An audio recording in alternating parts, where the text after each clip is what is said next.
आज शांति निकेतन की खुशियों पर मंडराया मातम का साया। जहां गौतम ने अपने ही परिवार पर सबसे बड़ा इल्जाम लगा दिया, वहीं करण और नंदिनी के तलाक के फैसले ने घर की नींव हिला दी। लेकिन असली तूफान तो तब आया जब छोटी सी समायरा ने बड़ों के झगड़े से तंग आकर एक खौफनाक कदम उठा लिया। तो चलिए जानते हैं आज के इस झकझोर देने वाले एपिसोड में क्या हुआ। तो आज के एपिसोड की शुरुआत करण से होती है, जो तुलसी को बड़ी समझदारी से दिलासा दे रहा होता है। वो कहता है कि उसे कोई फर्क नहीं पड़ता कि पूजा में कौन बैठता है और कौन नहीं, वो यहाँ सिर्फ ऋतिक की खुशी के लिए आया है। करण हैरान भी होता है कि गौतम इतनी छोटी छोटी बातों को लेकर इतना इनसिक्योर क्यों हो जाता है, जबकि उसने खुद कभी इन सब बातों पर ध्यान ही नहीं दिया। तभी तुलसी उसको समझाती है कि पिछले कुछ साल गौतम के लिए बहुत चुनौतीपूर्ण रहे हैं, जिसकी वजह से वो थोड़ा संवेदनशील हो गया है। तो करण एक बड़े दिल वाले भाई की तरह अपनी माँ की बात मान लेता है और कहता है कि अगर गौतम पूजा में बैठना चाहता है तो उसे कोई दिक्कत नहीं है। वो तुलसी और मिहिर के माफी मांगने पर भी उन्हें टोकता है और कहता है कि वो कोई गैर नहीं है जिससे औपचारिकता निभाई जाए। दूसरी तरफ गौतम गुस्से में दामिनी के पास आता है और उसको तुरंत वहां से चलने के लिए कहता है। इधर दामिनी, जो बड़े उत्साह से मेहंदी लगवा रही थी, हैरान रह जाती है।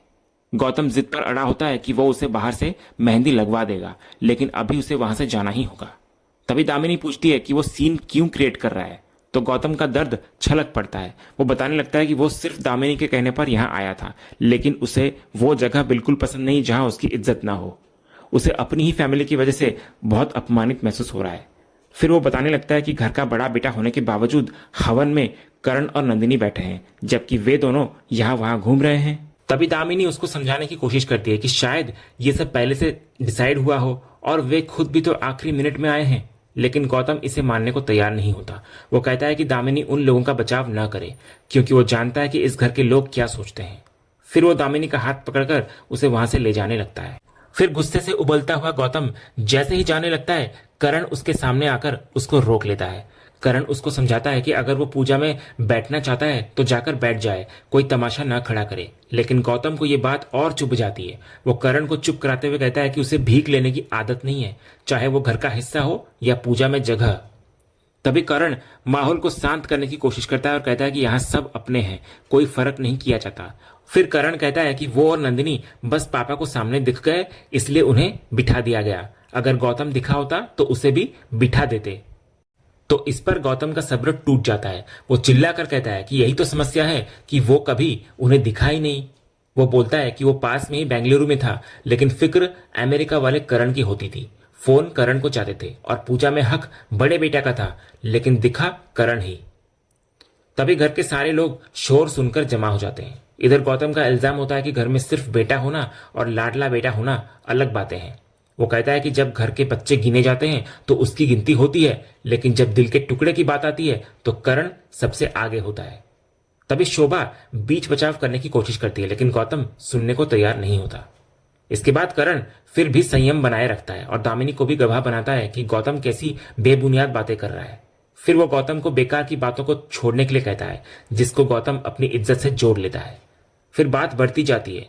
करण पूछता है कि क्या गौतम फंक्शन खराब करने की नीयत से आया है, तो गौतम पलटवार करता है कि उसका दिमाग खराब नहीं है। इतने में तभी मिहिर और तुलसी वहां पहुंचते हैं और हैरान होकर पूछते हैं कि दोनों के बीच लड़ाई क्यों हो रही है। इधर खुशियों के बीच दो भाइयों का झगड़ा अब पूरे परिवार की शांति भंग कर चुका था। मिहिर और तुलसी के सामने अब एक नई चुनौती थी, इस दरार को भरने की। फिर गुस्से से उबल रहा गौतम करण की हर बात को काट देता है। जब करण तुलसी को कुछ कहने की कोशिश करता है तो गौतम बीच में ही उसको चुप करा देता है। वो खुद ही अपने बारे में डफर, पागल और नालायक जैसे शब्द बोलकर करण को ताना मारता है, ये कहते हुए कि ये सब तो वो पहले से जानता है, कुछ नया कहे। फिर गौतम का दर्द तुलसी के सामने बह निकलता है। वो कहता है कि कोर्ट में उसे दूसरों के लिए लड़ना आता है, लेकिन अपने ही घर में अपने हक के लिए लड़ना उसने कभी सीखा ही नहीं और ना कभी सीख पाएगा। इसी वजह से आज वो अपने ही घर में पराया बनकर रह गया है। फिर वो तुलसी और मिहिर दोनों पर सीधा आरोप लगाता हुआ नजर आता है कि उनका लाडला बेटा करण और फेवरेट बहू नंदिनी ही उनके लिए सब कुछ है। वो तंज कसता है कि अगर वे पूजा करेंगे तो भगवान भी खुश होंगे, लेकिन अगर उसने की होती पूजा तो शायद भगवान भी खुश नहीं होते, क्योंकि उसके माता पिता ही खुश नहीं होते। इधर करण से अब और बर्दाश्त नहीं होता। वो मिहिर और तुलसी को इशारा करता है कि उसे इसी बात का डर था। फिर वो गौतम को फंक्शन खराब ना करने की सलाह देता है, तो गौतम जवाब में कहता है कि उसने फंक्शन एंजॉय कर लिया है और अब उसका काम खत्म हो गया है, इसलिए वो जा रहा है। तभी करण फिर से कुछ बोलने लगता है, लेकिन नंदिनी उसको रोक कर साइड में ले जाती है।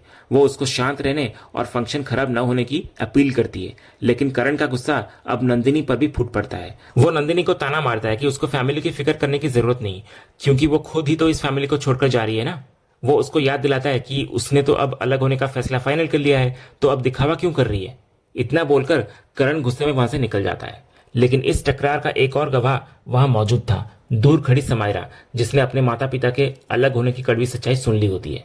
दूसरी तरफ करण और गौतम के बीच बहस बढ़ती जा रही होती है। वहीं इधर समायरा अपने माँ बाप के अलग होने की खबर को सुनकर टूट जाती है। वो बर्दाश्त नहीं कर पाती और रोते हुए वहां से भाग जाती है। इधर ऋतिक की नजर उस पर पड़ती है और वो भी उसके पीछे पीछे जाने लगता है। तभी समायरा सीधे छत की ओर दौड़ती है। वहां पहुंचकर वो फूट फूट कर रोने लगती है। फिर अपने माता पिता के झगड़े और अलग होने की बातें उसके दिमाग पे गूंज रही होती है। इन कड़वी बातों से तंग आकर समायरा अचानक एक खतरनाक फैसला लेती है। वो छत की रेलिंग की तरफ बढ़ती है और किनारे पर जाकर खड़ी हो जाती है। दूसरी तरफ पूरी फैमिली गौतम को रोकने की कोशिश करती है, लेकिन वो किसी की नहीं सुनता और दामिनी का हाथ पकड़कर वहां से निकल जाता है। उधर ऋतिक छत पर पहुंचता है और समायरा को रेलिंग के किनारे खड़ा देखकर उसकी सांसें अटक जाती है। वो उसे दूर से रोकने की कोशिश करता है और समझाता है कि उसे कुछ गलत नहीं करना है। वो याद दिलाता है कि सब उसे बहुत प्यार करते हैं, लेकिन समायरा रोते हुए कहती है कि कोई उससे प्यार नहीं करता। तो ऋतिक उसे अपने और परिवार के प्यार का हवाला देता है, लेकिन समायरा का दर्द छलक पड़ता है। वो कहती है कि उसके मम्मी पापा उससे बिल्कुल प्यार नहीं करते। वहीं दूसरी तरफ शोर सुनकर पूरा परिवार भी छत पर आ जाता है। इधर समायरा को उस हालत में देखकर सब लोग सन्न रह जाते हैं। सबकी सांसें हलक में अटक जाती है। तभी ऋतिक मौका देखकर तेजी से आगे बढ़ता है। समायरा गिरने ही वाली होती है कि ऐन वक्त पर ऋतिक उसका हाथ पकड़ लेता है। फिर पूरा परिवार भी दौड़कर आता है और उसको सुरक्षित नीचे उतार लेता है। अगले ही सीन में नंदिनी अपनी बेटी को गले लगाकर बैठी हुई होती है और उसको पानी पिला रही होती है। इधर तुलसी डरी हुई आवाज में समायरा को पूछती है कि आखिर क्या बात है बेटा।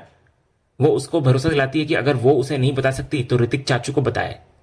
फिर वो भगवान का शुक्रिया अदा करती है कि ऋतिक सही वक्त पर वहां पहुंच गया। तभी करण भी ऋतिक को धन्यवाद देता है। तो ऋतिक इधर भावुक होकर कहता है कि जब से वे अमेरिका से आए हैं उसने समायरा का बदला हुआ बर्ताव नोटिस किया था। वो कहता है कि वो बहुत डिप्रेस्ड लग रही थी, जिससे ऋतिक को अपना पुराना वक्त याद आ गया। उसे लगा जैसे इतिहास खुद को दोहरा रहा है। फिर ऋतिक आगे बताने लगता है कि उसने समायरा को कई बार रोते हुए देखा था, इसलिए वो उस पर नजर रख रहा था। फिर आज जब उसने उसे ऊपर जाते देखा तो शक हुआ और वो पीछे पीछे आ गया। गनीमत रही कि उसने वक्त रहते संभाल लिया। इधर नंदिनी भी ऋतिक का आभार मानती है कि उसने समायरा की जान बचा ली। इसके बाद मिहिर और तुलसी समायरा से प्यार से पूछते हैं कि आखिर उसने इतना बड़ा कदम क्यों उठाया। इधर तुलसी समायरा को बेझिझक बताने को कहती है, चाहे वो किसी लड़के की वजह से हो या कोई और बात। तो समायरा साफ करती है कि उसकी जिंदगी में कोई लड़का नहीं है। फिर वो करण और नंदिनी दोनों की तरफ इशारा करके कहती है कि ये सब इन दोनों की वजह से हुआ है। तो नंदिनी हैरान होकर पूछती है कि उन्होंने क्या किया। तो समायरा का गुस्सा फूट पड़ता है। वो कहती है कि वे दोनों ऐसे दिखावा कर रहे हैं जैसे सब कुछ ठीक है, लेकिन असलियत में वे हर दिन झगड़ते हैं और अलग होने की कगार पर हैं। फिर वो तुलसी को सच बताती है कि करण अमेरिका में रहना चाहता है और नंदिनी भारत में। उसे डर है कि जब वे अलग होंगे तो उसे किसी एक के साथ रहना पड़ेगा, जिससे वो दूसरे से हमेशा के लिए दूर हो जाएगी। तो इस पर तुलसी समायरा को समझाती है कि उससे जरूरी कुछ नहीं है और वे लोग अपनी समस्याएं सुलझा लेंगे। फिर करण और नंदिनी भी समायरा को भरोसा दिलाते हैं कि जैसा वो सोच रही है वैसा कुछ नहीं होगा। वे इसे सिर्फ बड़ों के बीच की राय का अंतर और छोटी मोटी मिसअंडरस्टैंडिंग बताते हैं। इधर अंगद भी एग्जाम्पल देता है कि उसके और वृंदा के बीच भी झगड़े होते हैं, लेकिन इसका मतलब यह नहीं कि वे रिश्ता तोड़ देंगे। मीर भी कहता है कि यह सब नॉर्मल है और ऐसी बातों को दिल पर नहीं लेना चाहिए। तभी इसके बाद ऋतिक एक बार फिर अपने अनुभव से समायरा को समझाता है। वो बताने लगता है कि वो भी कभी इसी स्थिति में था और लगभग अपनी जान लेने वाला था, लेकिन आज जब वो अपने परिवार को खुश देखता है तो उसको एहसास होता है कि वो कितना बेवकूफ था। इसके बाद तुलसी समायरा को जिंदगी की अहमियत समझाती है। वो कहती है कि जिंदगी भगवान का आशीर्वाद है जिसको संभाल कर रखना चाहिए, ना कि खुद को चोट पहुंचानी चाहिए।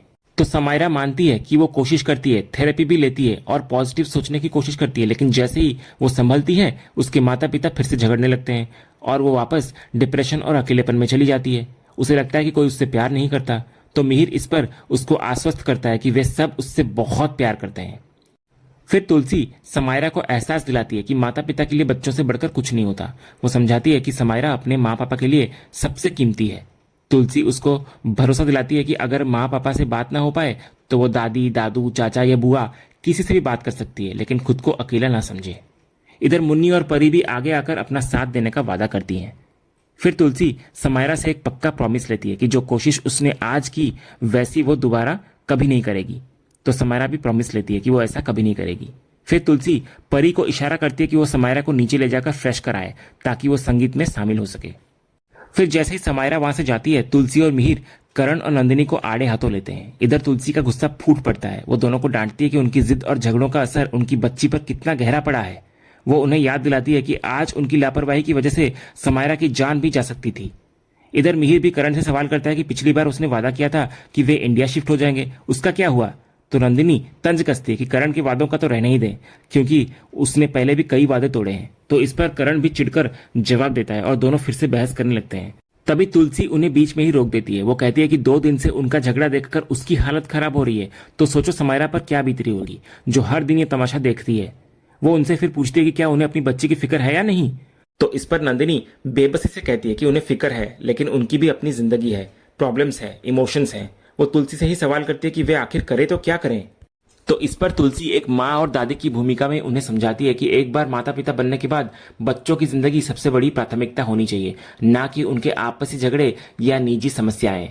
तो करण का दर्द छलक पड़ता है। वो तुलसी और मिहिर पर सवाल उठाता है कि क्या उन्होंने पिछले 6 सालों में अपने बच्चों को संभाला। वो याद दिलाता है कि जब तुलसी ने शांति निकेतन छोड़ा तो उसने अपने बच्चों को भी छोड़ दिया। करण ने कई बार कोशिश की बात करने की, लेकिन तुलसी ने कभी उसका कॉल नहीं उठाया। इधर करण की शिकायत में सिर्फ गुस्सा नहीं, बल्कि एक बेटे का वो अधूरापन था जो उसे माता पिता के अलग होने से मिला था। उसका दर्द बता रहा था कि बड़ों के फैसले की कीमत बच्चे ही चुकाते हैं, चाहे वे कितने भी बड़े क्यों ना हो जाएं। इसके बाद करण मिहिर की तरफ मुड़ता है और उसको भी कटघरे में खड़ा करता है। वो कहता है कि पापा ने भी कभी ध्यान नहीं दिया, न कॉल किया और ना ही उसका कॉल उठाया। करण आगे बताने लगता है कि जब वे शांति निकेतन आना चाहते थे तब यहाँ घर जैसा कुछ बचा ही नहीं था, क्योंकि मिहिर और तुलसी ने खुद अपने बच्चों को दूर कर दिया था। इस पर तुलसी सफाई देती है कि उनके बच्चे अब छोटे नहीं रहे, उनकी शादी हो चुकी है और वे सेटल्ड है। लेकिन करण तुलसी को याद दिलाता है कि तुलसी ने ही एक बार कहा था कि बच्चे कितने भी बड़े हो जाएं, माँ बाप के लिए हमेशा बच्चे ही रहते हैं। वो मानता है कि उन्हें आज भी अपने माता पिता की जरूरत है। तभी माहौल और गंभीर हो जाता है जब नंदिनी खुलासा करती है कि उनके बीच टेंशन और झगड़े हैं। वो मानती है कि वे यहाँ आना नहीं चाहते थे, लेकिन सिर्फ तुलसी की खातिर आए हैं। फिर वो एक चौंकाने वाला सच बताती है कि उन्होंने पहले ही डिसाइड कर लिया था कि शादी के बाद वे सबको कह देंगे कि वे अलग होना चाहते हैं। तो ये सुनकर तुलसी और मिहिर दोनों हैरान रह जाते हैं। एक तरफ ऋतिक की नई शुरुआत और दूसरी तरफ करण और नंदिनी का अंत। एक ही छत के नीचे बनते और बिगड़ते रिश्तों की दास्तां अब एक नाजुक मोड़ पर आ खड़ी हुई थी। और इसी गहरे सन्नाटे के साथ ये एपिसोड यहीं खत्म होता है। तो दोस्तों, आज का ये एपिसोड और इसका अपडेट आपको कैसा लगा, अपनी राय हमें कमेंट बॉक्स में जरूर बताएं। अगर आपको आज का वीडियो पसंद आया हो तो वीडियो को लाइक करें, शेयर करें और हमारे चैनल को सब्सक्राइब करके बेल आइकन जरूर दबाएं, ताकि क्योंकि सांस भी कभी बहुती के अगले जबरदस्त एपिसोड का अपडेट आपको सबसे पहले मिले। धन्यवाद।